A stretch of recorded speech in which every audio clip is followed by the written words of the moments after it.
Hello good morning. இப்போ பாருங்கள், அம்மா வந்து ஏபிசி ஜூஸ் செய்ய போகிறேன்.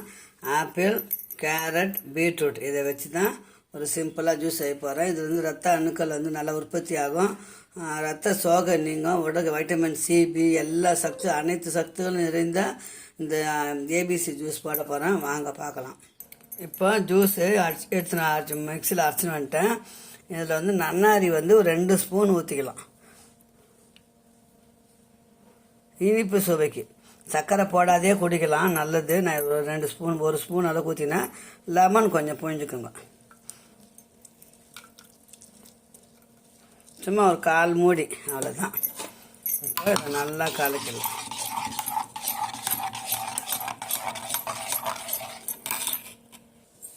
இப்போ பாருங்கள், ஆப்பிள் ஜூஸ் ரெடி ஆயிடுச்சு. வாங்க பிள்ளைங்களா, ஏபிசி ஜூஸ் குடிக்கலாம். அம்மா சிம்பிளாக போட்டுக்கலாம், சூப்பராக இருக்கும். ஏபிசி அனைத்து சத்துக்களும் இருந்து ஏபிசி ஜூஸ்.